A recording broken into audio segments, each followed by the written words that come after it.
जय सिया राम। आप सुन रहे हैं कैपिटल रेडियो अयोध्या। मैं हूं भावना राय और मैं हूं वात्सल्य राय। सभी सुनने वालों को जय सिया राम। कैपिटल रेडियो अयोध्या में आप लगातार सुन रहे हैं रामायण की कहानियां।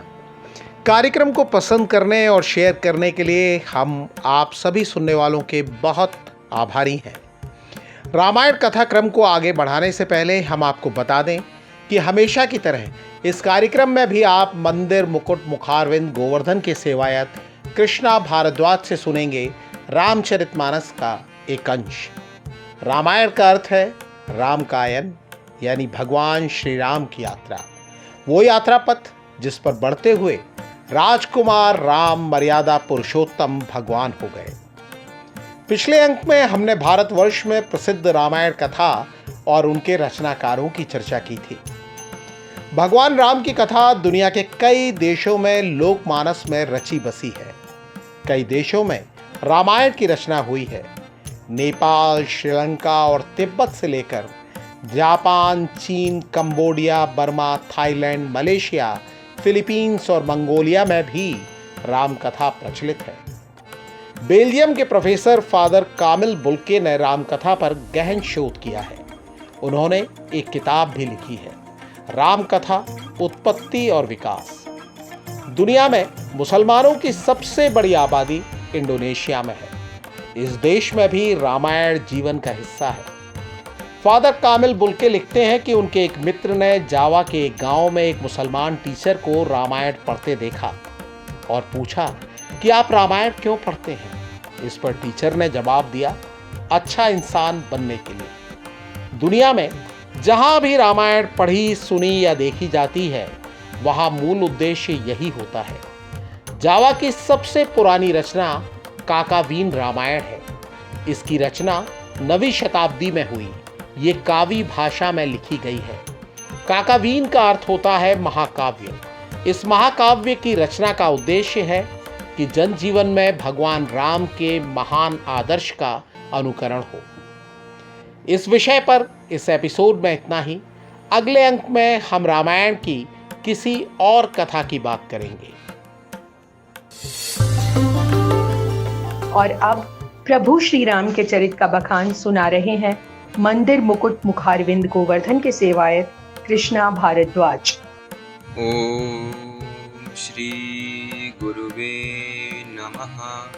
ओम श्री गणेशाय नमः। ओम श्री रामचंद्राय नमः। ओम श्री हनुमते नमः। जय श्री राम। अबे सुख सोबत सोचो नहीं, भीख मांगी भव खाई। सहज एकाकी नाके, भवन कबहु की नारी खटाई। सियावर राम जय जय राम। मेरे प्रभु राम करो कल्याण। मंगल भवन अमंगल हारी। द्रव सुदस अजर बिहारी। दीन दयाल बिरदु समहारी। हरउनाथ मम संकट भारी। जय राम जय राम जय जय राम। सिया राम जय राम जय जय राम। अब शिव को कोई चिंता नहीं रही। भीख मांगकर खा लेते हैं और सुख से सोते हैं। ऐसे स्वभाव से अकेले रहने वाले के घर भी भला क्या कभी स्त्रियां टिक सकती हैं। अजऊ मानव कहा हमारा, हम तुम कहो वरुणीक बिचारा। अति सुंदर सुचि सुखद सुशीला, गावई वेद जासु जस लीला। अब भी हमारा कहा मानो, हमने तुम्हारे लिए अच्छा वर विचारा है। वह बहुत ही सुंदर, पवित्र, सुखदायक और सुशील है, जिसका यश और लीला वेद गाते हैं। दूषण रहित सकल गुण राशि, श्रीपतिपुर बैकुंठ निवासी।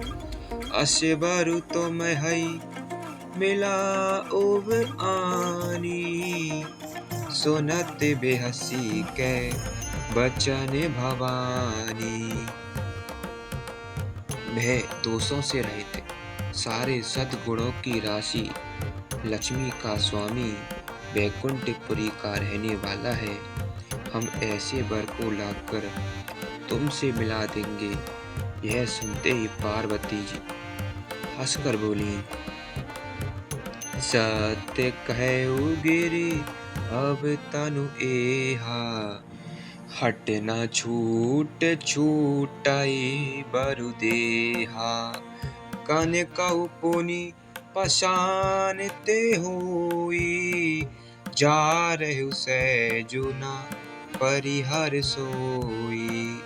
आपने यह सत्य ही कहा है कि मेरा यह शरीर पर्वत से उत्पन्न हुआ है, इसलिए हट नहीं छूटेगा। शरीर भले ही छूट जाए, सोना भी पत्थर से ही उत्पन्न होता है, सो वह जलाए जाने पर भी अपने स्वभाव सुवर्ण तव को नहीं छोड़ता। नारद बचन ना मैं परिहरऊ, बसहु भवनु उजे रहु नहीं डरऊ। गुरु के बचन प्रतीति न जेहि, सपने सुगम ना सुके सिद्धि तेहि। अतः मैं नारद जी के वचनों को नहीं छोड़ूंगी, चाहे घर बसे या उजड़े, इससे मैं नहीं डरती। जिसको गुरु के वचनों में विश्वास नहीं है, उसको सुख और सिद्धि स्वप्न में भी सुगम नहीं होती। महादेव अवगुण भवन, विष्णु सकल गुण धाम। जय कर मनोरम जाहि सन, ते ते सन काम। माना कि महादेव जी अवगुणों के भवन हैं और विष्णु समस्त सद्गुणों के धाम हैं, पर जिसका मन जिसमें रम गया, उसको तो उसी से काम है। जय श्री राम। कैपिटल रेडियो अयोध्या के इस अंक में इतना ही। आपको ये पॉडकास्ट कैसा लगा हमें ज़रूर बताएं। अपने सुझाव और फीडबैक हमें ईमेल करें। ईमेल का पता है capitalradioayodhya@gmail.com। अगर आप ये पॉडकास्ट अपने दोस्तों और करीबियों के साथ शेयर करते हैं तो हमें खुशी होगी। अगली मुलाकात तक जय सिया राम।